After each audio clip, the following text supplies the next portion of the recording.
One of the things, I've never been an individual. Of course, I go to the doctor often. Never been scared to go to the doctor. Got something wrong with me, I'm going to the doctor. Me too, by the way. Number one, you've never discouraged me from going to the doctor. You wanted me to go to the doctor, and you challenged me. Let's see what the results are now that you've been doing X, Y, and Z. So I always appreciated that. But one of the things that I pay a lot of attention to, when I see folks within the medical profession, I'm not going to mention any names, but when I see folks in the medical profession coming after you and they're talking about the success that you've been able to reap and the money that you've been able to make, I don't recall any doctors treating me for free. Everybody is trying to make money, and I don't have a problem with that. My concern is whether or not you know what the hell you're doing. And that's the biggest thing for me. And what you can't afford, and what you can't, you can't. You find different ways to work around it, which I've done all my life and so many others have done as well. Do you find yourself tempted to challenge these folks in a public platform who have challenged you and your knowledge? Yes, but not for the purpose of berating or belittling them, for the purpose of benefiting our audiences. I think a good, spirited, civil, fact-based debate is going to benefit our audience. You know, there was a big hit piece on me in the Daily Mail. Okay. I don't have a whole lot of respect for the Daily Mail, but it ended up in the Daily Mail. And what was astounding to me was I talked about a clinical study. It was actually in the Wiley Journal of Headaches in 2016. Okay. If your audience wants to look it up. And it showed an inverse relationship between sodium intake and migraine headaches. So in other words, it showed that low sodium increased the incidence of migraine headaches. And by actually increasing sodium intake, it decreased migraine headaches. Now, what's interesting about my past is I came from a big data past, hundreds of millions of lives. And now the platform that I have, we see, in November we did 20,000 gene tests. We do 15 to 20,000 of these tests a month. So we have enormous pools of data on real people, real human lives. And I rarely see the people that are challenging or taking issue with me putting up their results that they're having in patient or client after client after client. They're just busy knocking down what you pretend your results to be. Attacking the phrase, the phrase or the nuance that I made in a 3-hour podcast. I mean, there's some of these guys on social media that after my Joe Rogan podcast said, I'm going to spend 40 hours debunking Gary's podcast. And I said, well, first of all, how do you know that there's anything to debunk before you even watch it? And you're really going to dedicate 40 hours of your life to actually going through and dissecting every surgical word that I said to see if I made a mistake and then extrapolating that? Why aren't you out there in service to humanity too? I mean, we're actually all on the same platform. That's why you'll never see me berate or belittle or attack one of my competitors or even these guys that assault, make a regular project out of assaulting me.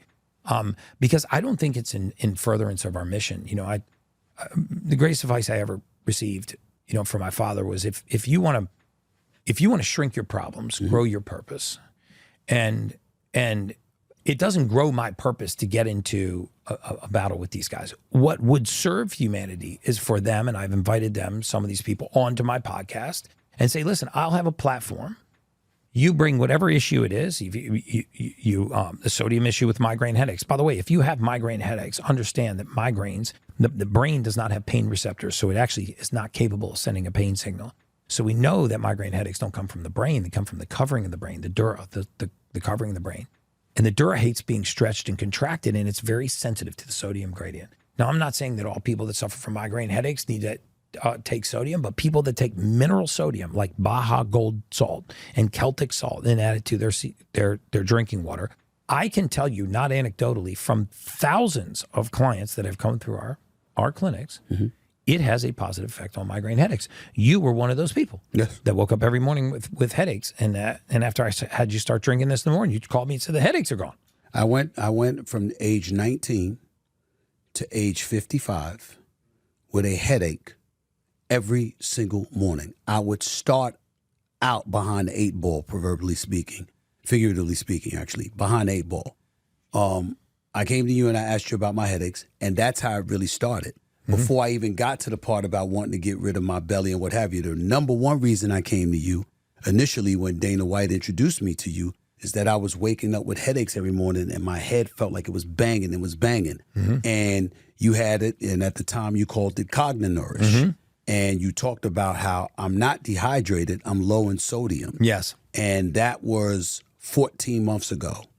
And in 14 months, I've had 3 headaches. There you go. In 14 months, I've had 3 headaches And I since can tell you, taking. there are thousands of clients that would repeat that same story.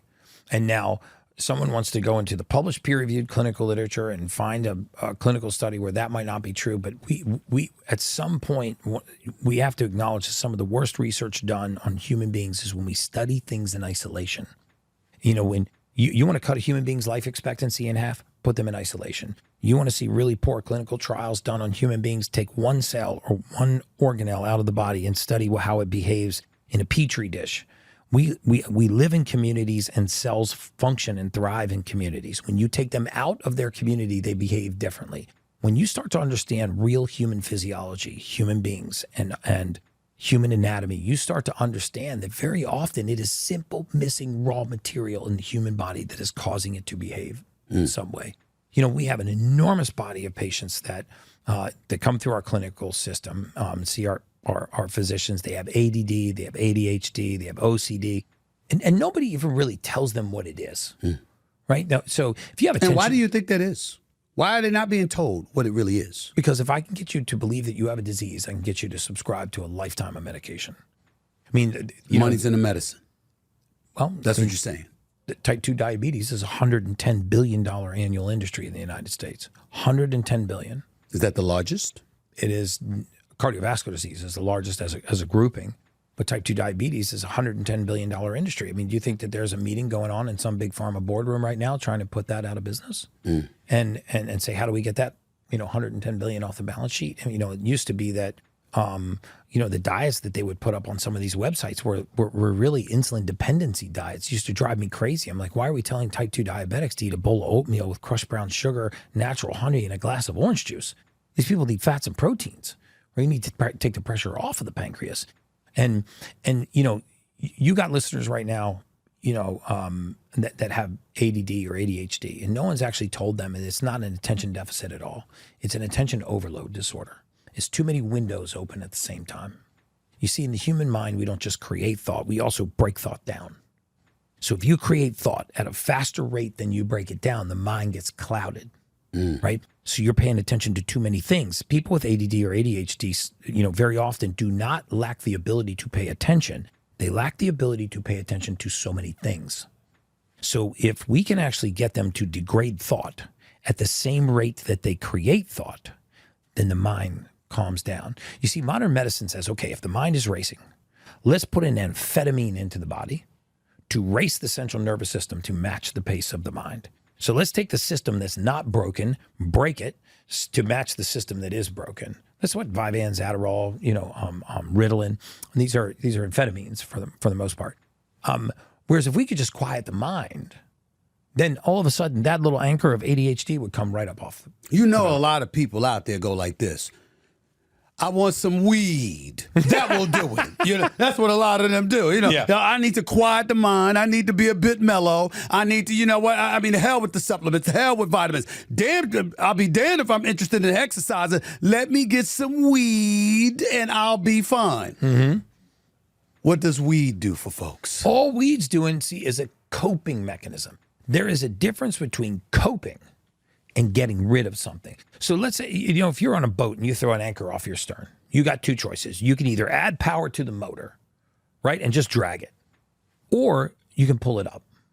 And so what you're talking about doing is just adding power to the motor. You're like, well, I get anxiety, so I smoke weed and I push the anxiety down.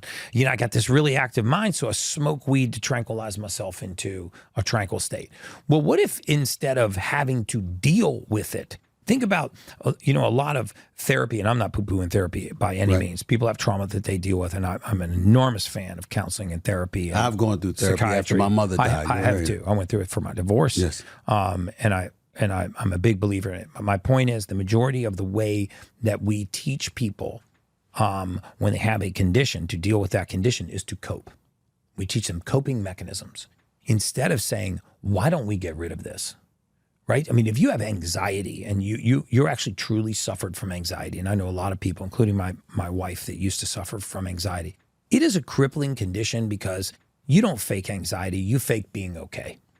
And if your anxiety has a couple characteristics, number one, you've had it on and off throughout your lifetime. Number two, you can't point to the specific trigger that causes it. And number three, when you take anti-anxiety medication, it just makes you feel like a zombie. That is a telltale sign that it is coming from a nutrient deficiency. And that is the majority of clients that have anxiety. Now, why do I say that with so much conviction? Because we have seen thousands of these patients in our clinic. They're not my patients, they are patients of our clinical team. And we have data. And one of the big things, one of the the great things that I feel is a blessing that's been bestowed upon me is the access to so many thousands of people now. I used to access them in a database and predict when they were going to die. Now I access them in a database and I can see what is making them live longer. So take this anxiety patient. If you're listening to this and you have anxiety, you need to do this genetic test. And you'll find that very often, not always, but very often you'll have a genetic mutation called MTHFR or COMT. And when you supplement for this deficiency, what happens is these fight or flight neurotransmitters that rise in your brain called catecholamines start to degrade. Because when people have anxiety, what happens is these fight or flight neurotransmitters begin to rise in their body and in their brain without the presence of a fear. You see, we don't understand how unsophisticated the brain truly is. It really doesn't know the difference between perception and reality. If you drove home tonight and you got out of your car and somebody was standing in front of you with a knife, that's a very real threat. Your pupils would dilate, your heart rate would increase, your extremities would flood with blood. You would start having a fight or flight response, right? And that fight or flight response is catecholamines rising in the brain. Fight or flight neurotransmitters, adrenaline, ephedrine, dopamine, ephedrone, rising in your brain. Now you're ready to fight or flight. Well, you could also be laying in my bed tonight. We're on the 21st floor of a condo here. You could be laying in my bed tonight. You could start thinking about getting eaten by a shark. And you could have the exact same reaction. How is it that you can have the same reaction to the presence of somebody standing in front of you with a knife as to an entirely imagined event? Because the brain does not know the difference between perception and reality, and to the brain, they're the exact same thing. So now that we know it's a rise in catecholamines, what can we do to lower those? You can take methylated B vitamins. You can take methylfolate. You can take something called SAMe. These are proven over-the-counter supplements that actually fill in the deficiencies so your body can break these neurotransmitters down, and all of a sudden people go, oh my God, I'm free of anxiety. Well, you never had anxiety. You had elevated catecholamines. And we just lost so much faith in the human body's ability to heal itself, right? That's my message. My message is to the masses, is to, you are not as sick as you think you are. You are not as pathological as you think you are. 90% of what you are dealing with right now is not the consequence of aging. It's not the consequence of your environment. It's not the consequence of stress. It's ignorance. Consequence of missing raw material. Missing raw material, which you have no knowledge about. You don't know any better. But there's a whole bunch of people in and outside the medical profession that don't know enough to tell the audience what you just told us.